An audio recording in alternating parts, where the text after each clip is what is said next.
Actor GV Prakash ది, heroine Divya భారతిది ఇది సెకండ్ ఫిలిం. అప్పుడు ఎప్పుడో 2021లో బ్యాచులర్ అని ఒక సినిమా వచ్చింది. దాని తర్వాత ఇదే వాళ్ళ సెకండ్ ఫిలిం. అయితే ఈ సినిమా జోనర్ చాలా డిఫరెంట్ భయ్య. మన ఇండియన్స్ ఇలాంటి సినిమాలు తీయడం చాలా తక్కువ, రేర్ గా తీస్తారు.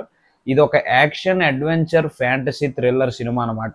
మీరు ఏదైతే హాలీవుడ్ సినిమాలు డిజ్నీ ఇవి చూస్తారు కదా, అడ్వెంచర్ ఫ్యాంటసీ ఉంటాయి కదా, సో అవి యాడ్ అయి ఉంటాయి. మరి మూవీ రివ్యూలోకి వెళ్లే ముందు మన ఛానల్కి ఎవరైనా కొత్తగా వచ్చినట్లయితే, నా పేరు Ajay Davidson, welcome to my YouTube channel. ఈ ఛానల్లో మనం ఫ్యాషన్, లైఫ్ స్టైల్, ట్రావెలింగ్ గురించి డిస్కస్ చేస్తాం అండ్ మూవీ రివ్యూస్ కూడా.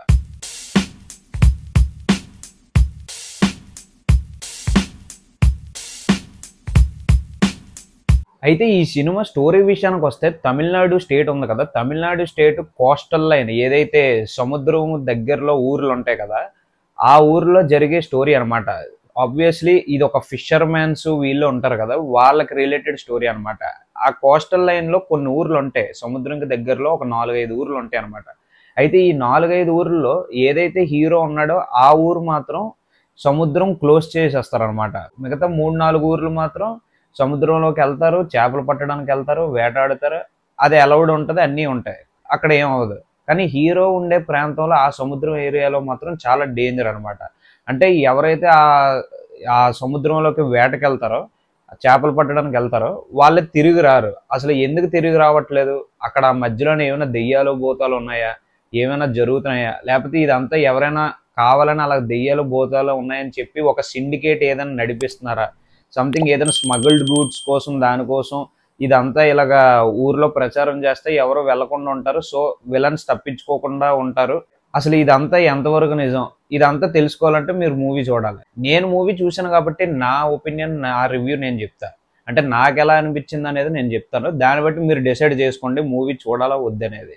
ఇప్పుడు సముద్రంలో జలగలు ఉంటాయి కదా, ఇప్పుడు జలగలు అంటే రెగ్యులర్గా దానికి పెద్ద డిమాండ్ ఉండదు, అంటే నార్మల్గా ఉంటుంది అనమాట. అయితే ఈ సినిమాలో ఏం చెప్పారంటే, డీప్ కొంచెం సముద్రం లోపలికి వెళ్తే అవేవో డిఫరెంట్ జాతి ఉంటాయి జలగలు, అంటే కొంచెం వాటికి డిమాండ్ ఎక్కువ అనమాట. అది రియల్ లైఫ్లో ఉన్నాయో లేవో అది నాకు తెలియదు, మూవీలో ఉన్నది మీకు చెప్తాను. అయితే ఈ జలగలు వాళ్ళు వెళ్ళి పట్టుకొని, వేటాడి పట్టుకొని అది వేరే వాళ్ళకి అమ్ముకుంటే దానికి చాలా డిమాండ్ ఎక్కువ అనమాట. అయితే ఈ ఫిషర్మెన్స్ కూడా వీళ్ళ అదే పని మీద చేస్తూ ఉంటారు.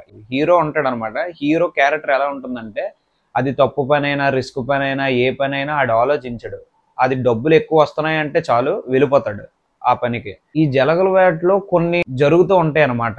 అంటే ఆ ఫ్యాంటసీ, అసలు అది నిజంగా జాంబీస్ ఉన్నాయా, అసలు ఆ జాంబీస్ సముద్రంలో ఎందుకు వచ్చాయి, దానికి రీజన్ ఏంటి, అసలు విలన్కిను ఫిషర్మెన్స్ కి సంబంధం ఏంటి, ఇవన్నీ ఉంటాయి అనమాట. కొంచెం స్టోరీ కూడా చాలా కన్ఫ్యూజన్ గా ఉంటుంది సినిమాలో. అండ్ సినిమాలో కొన్ని యాక్షన్ సీన్స్ ఉంటాయి, ఆ సముద్రంలో ఆ షిప్ లోనే యాక్షన్ సీన్స్ అన్ని ఉంటాయి. అది పెద్దగా ఇంప్రెస్ చేయలేదు నన్ను. ఈ సీన్ ఏంట్రా ఎలా ఉంది అని చెప్పుకునేది ఏం లేదు. అసలు గూస్ బంప్ సీన్స్ ఒక్కటి లేదు భయ్య. గూస్ బంప్ సీన్స్ వరకు ఎందుకు, నార్మల్ గా ఈ సీన్ బాగుంది కదరా అని చెప్పుకోవడానికి ఒక్కటి లేదు. దాని తర్వాత సిల్లీ మిస్టేక్ ఒకటి ఏం చేశారంటే, విలన్స్ హీరో వాళ్ళ టీం ని చేస్తూ ఉంటారు అనమాట బైక్స్ మీద. అక్కడ డ్రోన్ షాట్స్ తీశారు. ఆ డ్రోన్ షాట్స్ టేకింగ్ అయితే చాలా అన్యాచురల్గా ఉంది. అండ్ ఇంకోటి కామెడీ ఏంటంటే, అది చాలా బ్లర్గా తీశారు. ఇప్పుడు నార్మల్గా షార్ట్ ఫిల్మ్స్ అయినా అంత బ్లర్గా తీయరేమో, షార్ట్ ఫిల్మ్స్ అయినా చాలా క్లారిటీగా తీస్తారేమో, ఆ డ్రోన్ షాట్స్ మాత్రం చాలా బ్లర్గా ఉన్నాయి. కొంచెం చీప్ క్వాలిటీ కెమెరాస్ యూజ్ చేశారని నా ఫీలింగ్. కానీ సినిమాకి ఒకటి అప్రిషియేట్ ఏం చేయాలంటే, ఇలాంటి జోనర్వి ఎంకరేజ్ చేయరు. అంటే ఎలాంటి స్టోరీ, ఎలాంటి టేకింగ్, ఎలాంటి ఫ్యాంటసీ థ్రిల్లర్ డ్రామాలు అలాంటివి ఎంకరేజ్ చేయరు. అయితే వీళ్ళు సంథింగ్ ఏదో చెయ్యాలని చెప్పి ఎఫర్ట్స్ పెట్టారు. ఆ ఎఫర్ట్స్ అయితే కనిపిస్తున్నాయి, దానికి మనం అప్రిషియేట్ చేయొచ్చు. కానీ స్టోరీ నరేషన్, ఎగ్జిక్యూషన్ చాలా పూర్ గా ఉన్నాయి, అది కరెక్ట్ గా లేదు. అక్కడే సినిమాకి చాలా మైనస్. అండ్ ఈ సినిమాకి బాగా మైనస్ ఏంటంటే, సినిమాలో ఓవర్ ట్విస్ట్లు ఉన్నాయి భయ్య. ఓవర్ ట్విస్ట్లు పెట్టేశాడు. ఫస్ట్ ఈ సీన్ వచ్చినప్పుడు ఇలాగా ఒక డెడ్ బాడీ ఉందని చెప్తారు, దాని తర్వాత మళ్ళీ ఒక 10 నిమిషాలు అయిన తర్వాత ఇదంతా నిజం కాదు, ఇందులో 2 డెడ్ బాడీలు ఉన్నాయని చెప్తారు. అసలు ఆ స్టోరీ చెప్పే విధానం, ఆ నెరేషన్, ఎగ్జిక్యూషన్ సరిగ్గా ఇవ్వలేదు. స్క్రీన్ ప్లే కూడా చాలా బ్యాడ్ గా ఉంది. అండ్ సినిమాలో నేను నిజం చెప్తున్నాను, సినిమా ట్రైలర్ అసలు నేను చూడలేదు. ఈ రోజు ఉదయం నేను మార్నింగ్ షో చూశాను మా బావతో.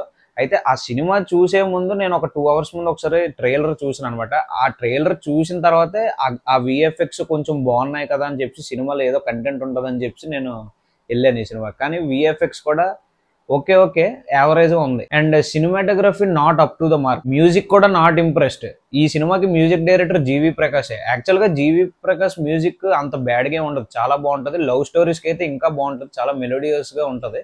కానీ ఈ సినిమాలో మ్యూజిక్ కూడా నన్ను ఇంప్రెస్ చేయలేదు, అసలు ఎంగేజింగ్ గా లేదు. డైరెక్షన్ ఓకే, కొంచెం అంటే డైరెక్టర్ ఒక 4-5 సినిమాస్ ఎక్స్పీరియన్స్ ఉన్న డైరెక్టర్ లాగే ఉన్నారు అతను, పర్లేదు. సినిమాలో ఒకటి బాగా నచ్చింది అంటే ఆ జాంబీస్ అయ్యి ఉంటాయి అనమాట, వాటి మేకప్స్ అన్ని బాగున్నాయి. అండ్ ప్రొడక్షన్ వాల్యూస్ కూడా ఓకే, సినిమాకి తగ్గట్టు ఆ బడ్జెట్ తగ్గట్టు ఓకే, గుడ్. రిమైనింగ్ యాక్టర్స్ కూడా ఉన్నారు, అందరూ తమిళ యాక్టర్స్, నాకు ఒక్కడు కూడా తెలుగు యాక్టర్ కనబడలేదు, వాళ్ళు పర్లేదు. అండ్ ఫైనల్ గా ఈ మూవీకి నేను ఇచ్చే రేటింగ్ 5 కి 1.5 స్టార్స్. మరి వీడియో నచ్చితే లైక్ చేసి షేర్ చేయండి. అలానే మన ఛానల్ ఎవరైతే సబ్స్క్రైబ్ చేసుకోలేదో please do subscribe and click the bell icon. See in the next video, but is signing of.